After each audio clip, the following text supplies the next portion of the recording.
Karena kita nggak bisa tutup mata juga dengan pihak-pihak asing yang punya kepentingan dengan segala cara dan intriknya gitu ya. Seperti misalkan duta besar Amerika tiba-tiba datang ke PKS, ya itu untuk apa? Apa hubungannya?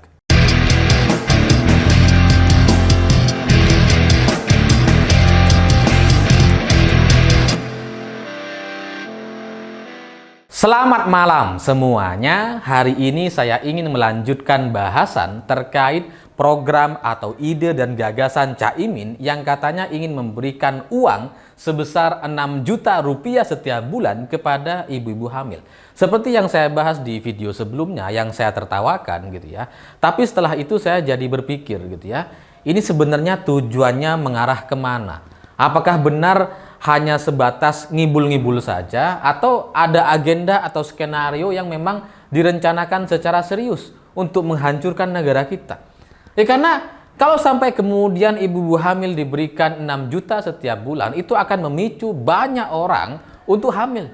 Dan itu risikonya adalah overpopulasi, di mana masyarakat kita akan jadi berkembang sangat-sangat cepat, sangat banyak, dan itu kemudian akan membahayakan negara kita. Kalau tujuannya hanya untuk berbohong kepada masyarakat, seperti janji-janji kampanye Anies Baswedan misalkan gitu ya, saya bisa maklum gitu ya. Saya masih bisa maklum, kenapa? Ya karena konsekuensi untuk dekat-dekat dengan orang ngibul, jadi ikut-ikutan ngibul. Jadi kalau Caimin dan timnya jadi ikut-ikutan ngibul, ya itu karena gabung sama Anies. Jadi wajar gitu ya, wajar dia ngibul. Tapi kalau kemudian ini adalah sebuah skenario atau cara-cara untuk menghancurkan negara kita, ini yang perlu kita pikirkan lebih detail gitu. Karena saya sangat yakin bahwa kalau negara kita jadi overpopulasi atau angka kelahiran kita jadi nggak terkontrol, jadi banyak orang pengen hamil dan melahirkan pada akhirnya, itu akan membuat negara kita jadi susah untuk maju. Karena kalau kita melihat dari data, dari 8 negara dengan angka kelahiran terbesar di dunia, itu semuanya di Afrika. Adalah negara-negara kecil, negara-negara besar tapi susah maju, seperti misalkan Kongo, Niger, Somalia, dan kawan-kawannya. Dari 8 negara itu semuanya di Afrika, negara-negara yang punya sumber daya alam, tapi kemudian negaranya jadi susah maju. Karena kemudian setelah itu dia menjadi negara miskin gitu. Pertanyaannya adalah, apakah upaya untuk memberikan subsidi atau uang sebesar 6 juta setiap bulan kepada ibu-ibu hamil itu adalah bagian dari cara para politisi kita untuk mengarahkan negara kita ke arah sana? Menjadi negara yang kaya akan sumber daya, tapi negaranya menjadi negara miskin seperti negara-negara Afrika. Karena kalau kita ngelihat perkembangan terakhir di negara kita gitu ya, dan kita ngelihat kebutuhan dunia global akhir-akhir ini terkait nikel atau bahan utama baterai, itu kan banyak bahan bakunya, nikel-nikel itu ada di negara kita. Dan itu kemudian yang membuat Pak Jokowi melarang untuk ekspor nikel, karena kita ingin kelola sendiri, kita ingin bikin pabriknya dan pengolahannya di sini agar itu menjadi manfaat untuk negara kita. Bukan hanya diekspor dalam bentuk mentah dan kita jadi nggak dapat apa-apa. Kalau kita ngelihat permintaan dunia hari ini dan mengarah kepada mobil listrik yang kebutuhan utamanya adalah baterai, dan bahan baku utama baterai atau kebutuhan utama baterai adalah nikel gitu ya. Jangan-jangan memang ini ada skenario untuk mengarahkan Indonesia menjadi negara yang punya sumber daya alam yang dibutuhkan oleh banyak negara, tapi negaranya gak berkembang dan koruptif dan susah untuk maju. Kenapa? Karena angka kelahirannya dipaksa untuk tinggi, dibuat untuk tinggi. Apakah itu bagian dari skenario atau perencanaan yang dilakukan oleh tim Caimin dan Anies Baswedan? Saya nggak tahu. Tapi kalau kita berkaca kepada Pak Jokowi hari ini yang berkali-kali menolak berlawanan dengan Amerika dan Eropa yang meminta agar ekspor nikel itu dibuka kembali, dan Pak Jokowi bilang, no, kita nggak mau, kita harus bikin dan olah di sini untuk manfaat negara kita dan masyarakat kita, itu kan membuat Amerika dan Eropa jadi marah gitu ya. Dan kemarahan Eropa ini, kemarahan negara-negara besar di dunia itu bisa saja kemudian dijawab dengan strategi kampanye atau strategi untuk menghancurkan Indonesia dari dalam lewat tangan-tangan politisi kita yang korup dan kotor. Karena strategi untuk menaikkan angka kelahiran atau overpopulasi itu akan membuat negara kita jadi kewalahan, akan membuat pemerintah kita akan jadi sangat sibuk sekali untuk mengatur masyarakatnya sendiri. Semua negara yang tingkat kelahirannya tinggi itu bisa kita lihat pasti akan susah payah untuk menjadi negara maju atau negara berkembang. Karena ya angka kelahirannya udah banyak gitu. Politiknya akan jadi nggak stabil, ekonominya akan susah untuk berkembang gitu. Dan dengan situasi yang seperti itu akan membuat pemerintah atau negara kita jadi tidak punya posisi tawar kepada negara-negara asing. Karena kita akhirnya menjadi negara yang bergantung kepada banyak negara-negara asing.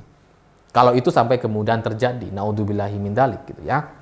Dan setelah itu, setelah overpopulasi, setelah banyak angka kelahiran dan kemudian pemerintah kita kewalahan untuk menyediakan subsidi pendidikan atau kesehatan gitu ya, atau bahkan mungkin juga BBM kembali kepada rezim SBY dan sebelumnya gitu kan, itu akan jadi membuat negara kita kembali susah payah dan kewalahan untuk mengatur masyarakatnya sendiri, sehingga pihak-pihak asing bisa dengan mudahnya untuk masuk ke negara kita dan memainkan strategi politik propaganda.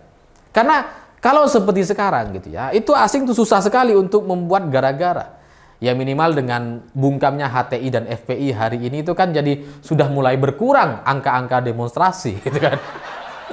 Nah kalau kemudian nanti angka kelahirannya tinggi, banyak orang jadi hamil semua gitu ya, angka kelahiran tinggi, masyarakat kita jadi tambah banyak, tambah cepat pertumbuhannya. Angka pengangguran jadi banyak, angka panas bung jadi lebih mudah diorder untuk diajak untuk demonstrasi, untuk kegiatan apapun dikasih 100.000 sudah mau untuk demonstrasi dan bikin kekacauan gitu kan.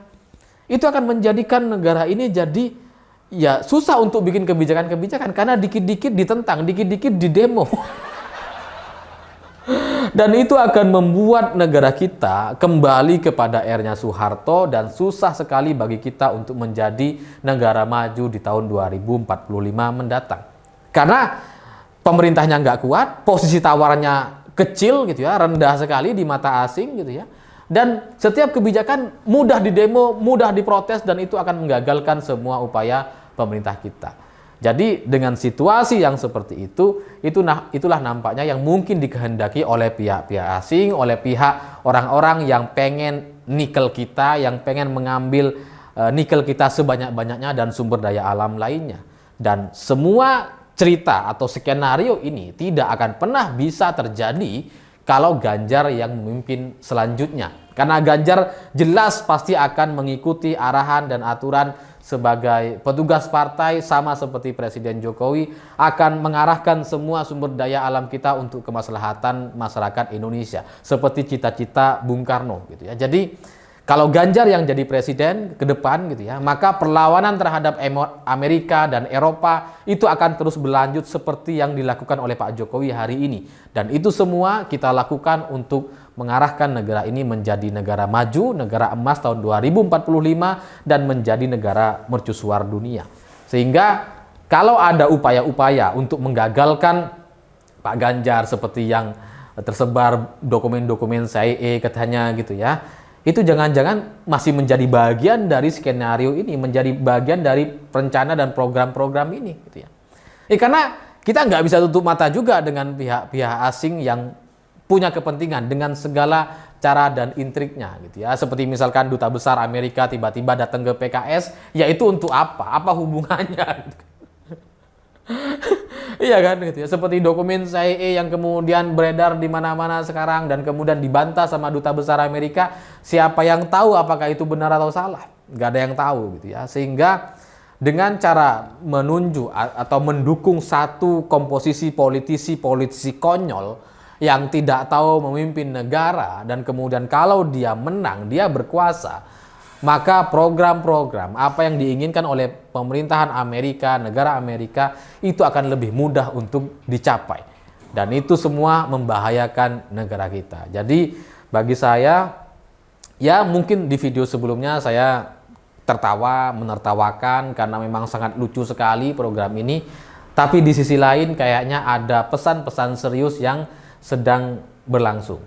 Ada upaya-upaya serius untuk menguasai negara ini yang kaya akan sumber daya alam, dan itu bisa dikuasai hanya dengan cara mendukung satu pemimpin yang konyol, yang tidak berpikir soal rakyatnya, yang hanya berpikir soal perut dan kroni-kroninya. Kemudian dibuatlah program-program untuk membuat negara kita jadi lemah secara politik, lemah secara ekonomi, sehingga harus bergantung kepada banyak negara asing, dan akhirnya Amerika, Eropa, negara-negara asing bisa masuk ke negara kita dan mereka punya posisi tawar yang sangat tinggi. Karena dengan gampang saja bisa memainkan kapanpun dan berapapun jumlah massa yang bisa mereka kerahkan gitu ya untuk melakukan demonstrasi dan pasukan panas bung pasukan nasi bungkus gitu, itu akan membuat masa depan kita menjadi negara yang suram gitu ya, dan itu sesuai dengan koalisi-koalisi perubahan yang mereka canangkan.